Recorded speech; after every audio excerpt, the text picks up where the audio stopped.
Good afternoon, everyone. My name is Rich Longo, and I'll be your host for today's presentation. Thank you for joining us for another Flycast Partners webinar. Today's webinar is how to remain compliant with your remote support, presented by Mike Sell and Brian Page. I'd like to welcome both of them. We are very happy to have them both with us today. Mike Sell is the Director of Strategic Alliances at Bumgar. He has over 20 years of experience in the IT service management industry as a customer, consultant, and solutions engineer. He directs the activities of Bumgar's U.S. system integration partners and the partnerships with IT service management platform vendors by seeking ways to optimize and integrate remote support within the IT operational environment. Brian Page has been a senior solutions engineer at Bumgar for almost 7 years. His knowledge of the appliance and its abilities are second to none. Brian has played an important role educating folks on the importance of Bumgar on its many roles of IT. He's been in the information technology realm for over 30 years. Let me tell you more about Flycast Partners. Flycast Partners provides IT service management and asset management consulting to organizations all across the United States and Canada. Our clients remain ahead of the curve on technology adoption while maintaining the rock-solid principles of ITIL and practical focus projects.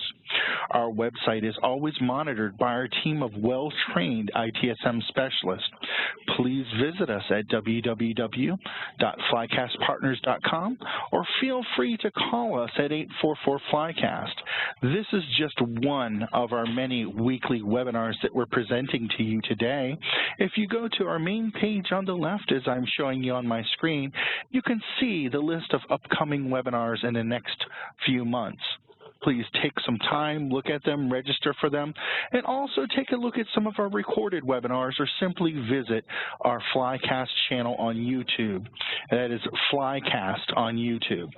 We encourage you to utilize our website for researching industry white papers,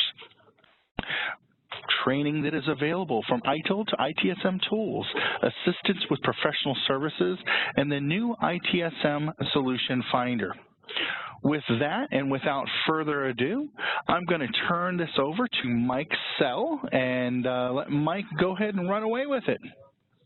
Okay, thank you very much, Rich. Really appreciate the warm introduction for You're both very myself welcome, Mike. And for Brian, and very, very excited to help Flycast. Flycast has been an outstanding partner for us for quite some time, and just a very symbiotic relationship in helping each other, help our customers improve their IT service management operations. And again, just as Rich had done, a brief about Flycast, just a brief about Bumgar. If you're not familiar with us, we've been in business for a little over 11 years. We've got over 9,000 customers now around the world using Bumgar to enable the support technician to very quickly be able to take over control most any type of device, both on and off network. And those devices are not just PCs. It's laptops, as you're seeing on the graphic here, mobile devices. We can also take over control of kiosks and cash registers. So again, we really appreciate Mike, we're not actually seeing your screen just yet. I hate to interrupt you. We're not seeing your screen just yet. Okay. Well, again, I think you heard the words, but the picture here just kind of shows that we are an appliance-based solution that allows a technician to very quickly take over control of most any type of device located anywhere around the world. So it does include both on and off network. So if you're traveling, or if an employee is traveling and they might be in a hotel room, we can still securely take over control of that device. But those devices are not limited to just PCs and laptops. It's also mobile devices, kiosks, and cash registers. Just want to make sure this goes to the next slide here. Just to verify, Rich, you are seeing the next slide. It says unsecure remote access. Yeah, Mike, this is Brian. I most certainly am. I see your next slide. You might go to your display settings and go ahead and swap. It's doing that again. Okay. Yeah. I apologize. There we go. There you go. Okay. My apologies. So it's, again, remote support's been around for quite a long time, and tools used to provide remote support or remote access continue to be the primary technology pathway for how the bad guys get in. What they do when they get in is what you hear about on the news. For example, unfortunately, far too many retailers have had to report that credit card data was compromised. When you get under the covers to find out how they got onto the corporate network, what the industry analysts will tell you is that remote access tools continue to be the technology vector that most commonly allows the bad guys to get in. Thus, when it comes to compliance, looking for ways to ensure your remote access solution doesn't have you in the news for the wrong reason can be vitally important. Audit. What do you think of when someone mentions the word audit or IT policy compliance? No one that I know relishes an audit, someone poking around your system or looking for holes. Right or wrong, you're likely the one in the hot seat if your organization gets hacked or if you fail audit policies. The word compliance can also conjure up feelings about restriction or rules and how they impact our working day. However, compliance can be something as simple as an airline allowing one carry-on per passenger. As a frequent traveler based in Atlanta, I can tell you that it seems every flight there's always at least one person not in compliance. According to the dictionary, compliance is the act or process of conforming to a desire, demand, or standard. IT policy compliance deals with the implementation and management of IT assets in accordance with standards. So which standards should you be concerned about? Of course, that really depends on the type of business you're in and the type of data processed by your company. Anyone in healthcare is certainly familiar with HIPAA, and anyone in retail is familiar with PCI. With the vast number of policies, standards, tax laws, employment laws, consumer protection laws that exist in the marketplace, the purpose of this webinar is not to cover each and every detail about audit and compliance. That would take hours or days. Rather, we're going to focus on one important but often overlooked aspect of ensuring your remote support solution meets the requirements of IT policy compliance.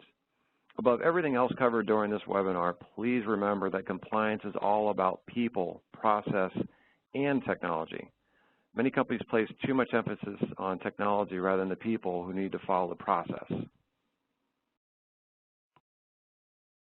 Nonetheless, one of the most common technologies in use by organizations today is remote shadowing tools, as described by the Help Desk Institute, or HDI, along with ticketing systems, or using ITIL terminology, incident management systems. As we see in this slide, it is a must-have technology, and you'll find a wide range of technologies in use today, including VNC, Dameware, RDP, PC Anywhere, Timbuktu, Altiris, Landesk, TeamViewer, etc. An overlooked aspect is proving compliance with remote support technologies. Remote access, oops, I apologize here, got another hiccup. Remote access and how it applies to IT policy compliance appears in a number of common ways. But first, let's take a quick glance at the various laws and regulations that are likely in the backs of your mind before we examine what you should do to reduce your exposure. First, there's the Sarbanes-Oxley Act 2002 that most everyone knows, especially after the collapse of two publicly traded corporations, Enron and WorldCom. It's ironic that one of the most widely known acts is also one of the most ambiguous. Section 404 is one of the most talked about sections in the IT world, but it's only one paragraph of less than 75 words. In general, Sarbanes-Oxley raised financial standards in three main areas: corporate governance, security analysis, and performance of audit work. Issuers are required to publish information on their annual reports concerning the scope and adequacy of the internal control structure and procedures for financial reports. The key for IT has been maintaining security of those systems and the controls. Stepping in just a bit deeper, the Act created the Public Company Account Oversight Board, or PCAOC, that selected a control framework created by the Committee of Sponsoring Organizations, or COSO, that provides general guidance on information security controls. These controls deal with high-level topics such as environmental control and risk assessment. However, these weren't enough for IT professionals to actually define security operational controls. So another piece is COBIT, or Control Objectives for Information and Related Technology. Lots of acronyms, right? Of course, it's typical when dealing with any government function.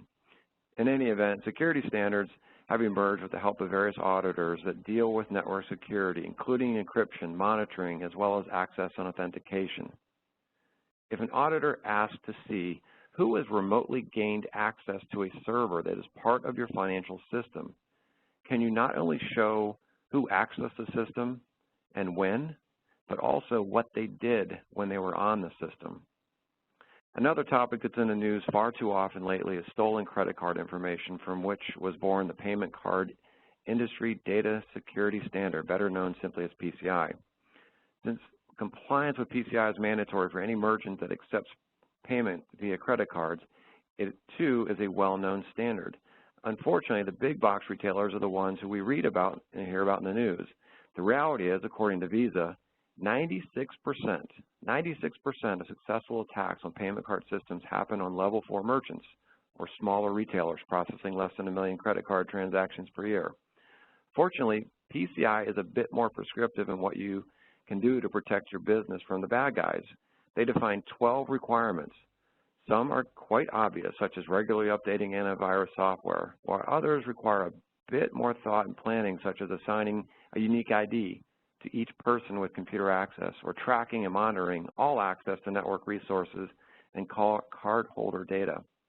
If you are a large retailer with your own technical support staff, or a small retailer receiving support from a local MSP, the question you should be asking yourself, is the remote support solution both secure and can it prove the technician didn't install any malicious software or see any credit card data? Most remote support tools today will tell you that a session happened, but don't tell you what was done.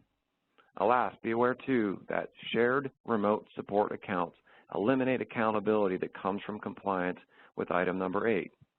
We see this all the time with our SaaS competitor, SaaS solutions, where you have to pay for each user account. Concurrency, as we'll talk about in a moment, helps ensure compliance and drives down cost. Another set of requirements come from HIPAA, or the Health Insurance Portability and Accountability Act of 1996. Certainly, this is one of the more complex set of regulations. The HIPAA security rule sets national standards for protection and confidential handling of protected health information record. Other aspects include the HIPAA breach notification rule and the confidentiality provisions of the patient safety rule. The IT professional must concern themselves with who has access to certain systems and the information stored in those systems. Once again, if your remote support system doesn't provide accountability for who remotely gained access to the system, nor can it clearly prove to an auditor that the technician didn't see sensitive patient data, you could be at risk and might be in the news for a different reason. Another lesser-known set of rules and regulations, unless you're in the power generation industry, was established to protect the energy and utility infrastructure. Our customers in these industries tell us how they are under attack daily from foreign countries where the bad guys are trying to find vulnerability in the IT infrastructure. Consider just for a moment if someone were to wreak havoc on a controller for a gas turbine or a generator. These are massive pieces of equipment, and they are not replaced in days or weeks. To protect these federal power assets, the Federal Energy Regulatory Commission, or FERC, established mandatory critical infrastructure protection, SIP reliability standards. FERC designated the National American Electric Reliability Corporation, another set of acronyms, NERC, to carry out compliance and enforce these mandatory reliability standards. Bulk power suppliers must define methods, processes, and procedures for securing critical cyber assets, as well as the non-critical cyber assets within the electronic security perimeter. Cyber assets are loosely defined as all programmable electronic devices and communication networks, including hardware, software, and data. Throughout the standards documents, you will hear once again terms such as denying unauthorized access and controlling who can communicate with whom and what, and which data can be sent to a partner or customer, etc. There are so many others out there. Gramm-Leach-Bliley Act for personal data. For government computer security, there's Federal Information Security Management, or FISMA, and that's not just in the U.S. There's the UK Data Protection Act. If you're a local government or police department, there's requirements coming from the FBI to access CGIS. Please, if there's a particular regulation or standard that you're concerned about, I would just ask that you send a text message to our meeting coordinator, Rich, and just let us know what's on your mind. Again, we could spend hours, as you can tell, and I just touched on the surface of 4. We could spend hours, if not days, tearing apart many regulations that mandate how businesses need to operate and complicate the lives of IT people. There is, however, a common set of requirements and factors that we see when it comes to IT policy compliance, and they're listed on this page. Unique login credentials, as stated earlier, as required by auditors and for accountability, and certainly don't use shared credentials or use vendor default logins and passwords. Strong passwords, multi-factor authentication. Since remote support continues to be a primary way for bad guys to get in, make sure the administrative functions allow for either leveraging your strong password policies by integrating to LDAP or Active Directory. Ensure the support person is the right person by considering integration to multi-factor authentication such as Radius. Encryption, it almost goes without saying, but you'll see it within the standards, the need to encrypt the data such as credit card data from the merchant to the supplier or the patient data from one health facility to another. So think about the sensitivity of encrypting the remote support session data. Granular controls, when digging deeper into the details, you'll often uncover the need to establish granular controls for various systems. The notion of least privilege or limiting the functionality based upon access control. Revoking, processes and technologies need to be in place to allow for quick revoking of privileges. Of course, integrating with AD is one simple, fast method to ensure this can happen. Monitoring and audit trails. As with any system, the audit procedure, the variety of standards request that the organization collect data to help ensure compliance with the appropriate guidelines. Remote support is no different, and the need to know details about not only when, but who and what happened during the session becomes very evident. Once again, no single software product can ensure, and nor can a product itself be compliant or make an organization compliant. For example, you can't say Bumgar is PCI compliant. Rather, it supports and helps prove your compliance with PCI. Compliance requires a combination of business practices, personal management, physical restriction, and software tools. On this next slide, we'll cover some various considerations when deploying a remote support solution. First, the realization of being able to consolidate on one solution benefits the organization in many ways. A multi-platform solution reduces the number of tools the IT staff needs to be trained on. It provides a consistent end-user experience and keeps the security guys happy since they only need to concern themselves with one technology being configured to their security standards. Being able to work on and off network can be of tremendous value. If your VPN is down or if your VPN client on a device has crashed, are you able to remotely support that device? Some of the technologies that have been around for a long time have issues. Some of you may have noticed that Symantec announced end of life for PC Anywhere.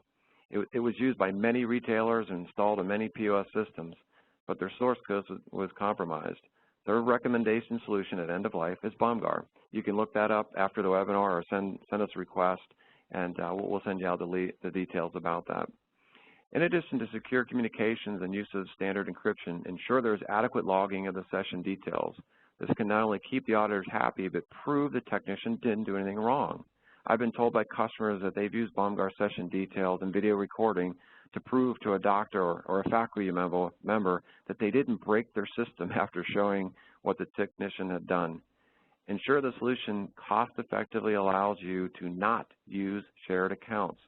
Frankly, they should never be used in the first place. Concurrency of licensing and integrating with LDAP of Active Directory has proven time and time again to have a lower cost of ownership. Ensure centralized configuration, such as sharing of scripts or limiting access to certain scripts using access controls. It allows the right people to have access to the scripts to not complicate things, but rather help speed up the support process. With centralized remote support, you can ensure proper security configuration and help prevent tribal knowledge.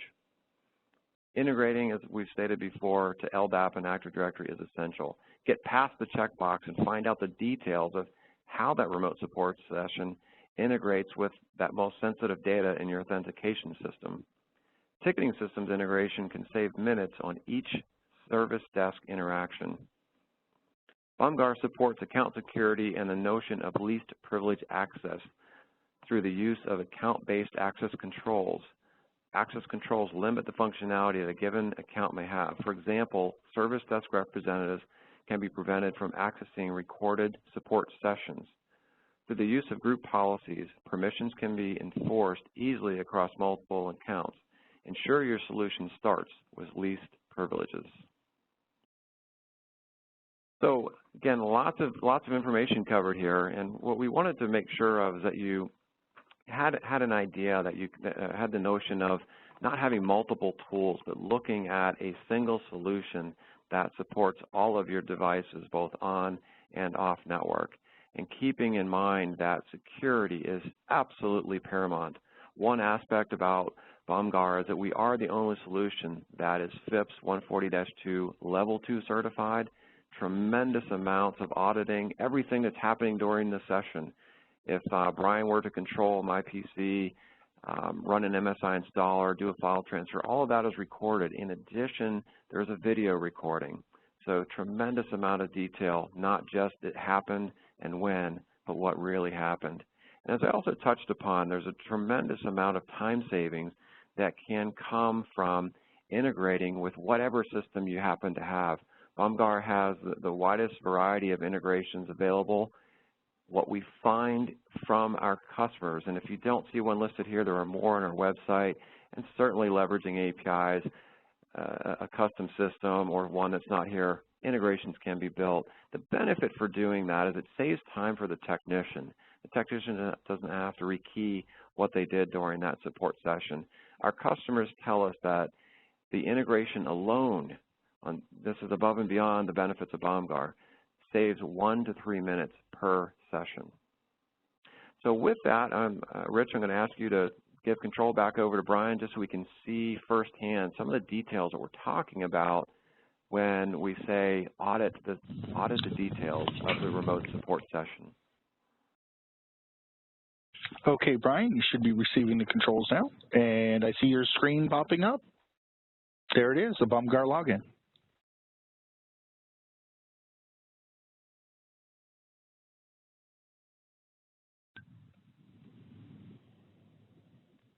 Brian, are you still on mute? I am still on mute. Yes, thank you. So anyway. There we go. Yep. Thank you. Once I showed my screen successfully, I guess I didn't look at my phone.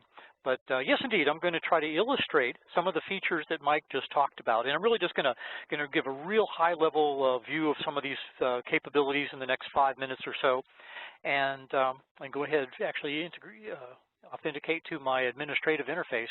And there's really 5 aspects of BOMGAR that's really relevant to the today's topic on compliance and auditing and reporting. And those areas are communication security, whether on or off network, data ownership, technician authentication, together with technician authorization. So not only you authenticating the technician that they are who they say they are, but then authorizing the specific privileges. And then finally, the auditing and reporting capability. So let's go ahead and authenticate here as an administrator. And the first thing I'm going to touch on is the granular privilege authorization. And we authorize those privileges through what we call BOMGAR group policies. So here are a handful of policies on my particular system. And let me just edit one of these policies kind of at random. And I'm not going to go through any kind of depth on this policy right now, other than to show that we have like 60 different attributes where you get to control the privileges of your service technicians or the people using your system, whether they're, maybe just auditing the system and they wouldn't actually have any kind of privileges as far as remote support. So as you can see, lots and lots of checkboxes where you can control what that technician can access and what that technician can do. But back at the top of this page, if I zip back up here, backwards, I've just looked at the authorization. Now let's look at the authentication. Because here within this group policy, I am able to show the integration with multiple enterprise directories. So for instance, I am integrated with a Radius server for multi-factor authentication. I happen to use OpenRadius and Google Authenticator. So it's very, very economical. You don't have to go necessarily purchase a big expensive token type product. Almost no excuse anymore nowadays for not implementing multi-factor authentication. Now at the same time, I'm also integrated with a couple of other directories as well. I'm integrated with an Open LDAP system, and of course I'm integrated with Microsoft Active Directory. So this kind of multiple directory integration capability can really be useful if your organization is in an acquisition mode.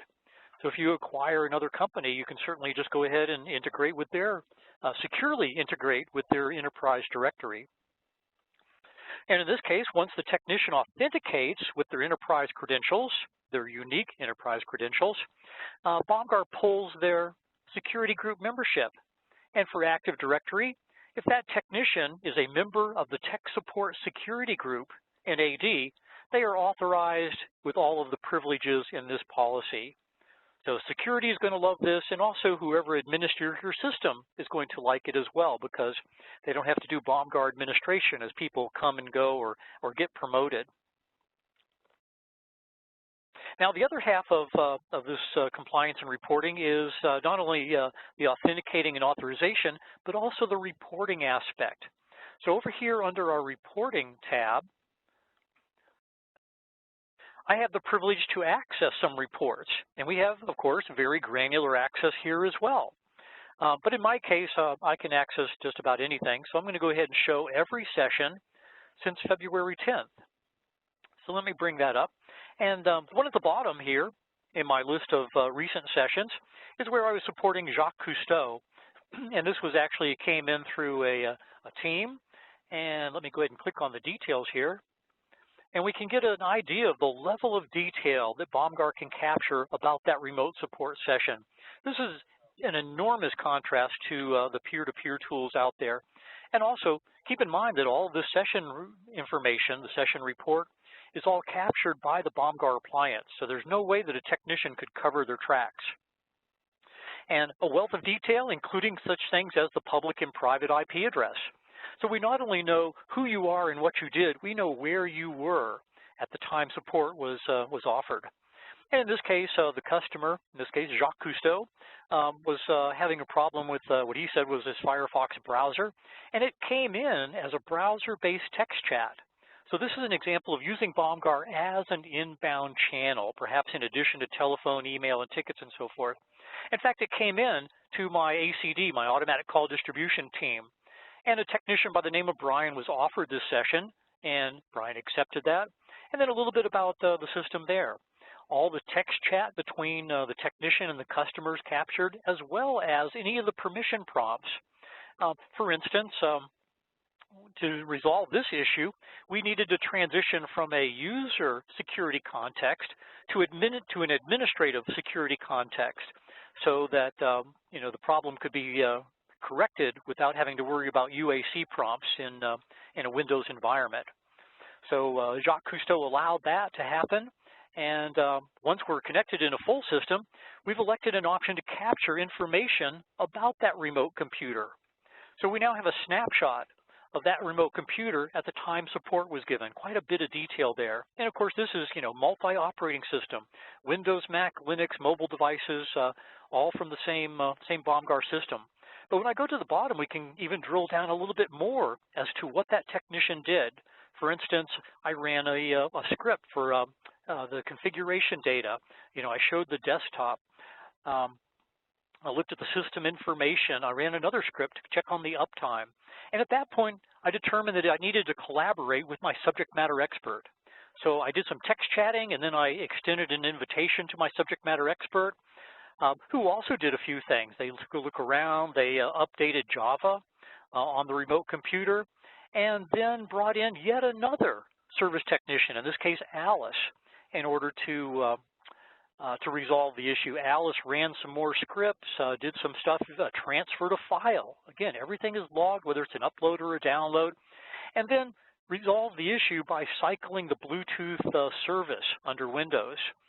And that's securely audited and logged here, and once everything's good to go, the technician is disconnected, and we even did an exit survey of the service technician and the customer. And all this information is captured on the appliance. It can be exported for permanent storage, or as Mike mentioned, it can be integrated with an ITSM-type ticketing system so that all of these details are placed right into the ticket automatically, immediately at the end of the support session. So, Rich, that was kind of a whirlwind tour. I guess actually we've got 25 seconds left. I should mention that we have the option of capturing that video as well. So over here on my desktop, if I slide a video over, you can see that we have the video capture, which even indicates which technician or the customer is performing an action with the mouse or the keyboard. So again, complete accountability if you need that. So there you go, Rich. I'll be quiet now, and we're reaching the bottom of the hour. Thank you very much, Brian and Mike. And I have been chatting with our audience throughout to try and coax any questions that they may have, and I don't have any more questions. The only question I had is about being able to see this presentation at a later date, and it will be on our YouTube channel under Flycast Partners. But folks, this is your opportunity. If you type a question into me, we'll go ahead and see if they can't get it answered for you real quick. I welcome anybody's questions right now. It doesn't look like we have any. So with that being said, I want to go ahead and thank Mike and Brian for a great presentation. And should you have any other questions that we can answer for you, just simply call us at 844-FLYCAST. We'll be more than happy to get an answer for you.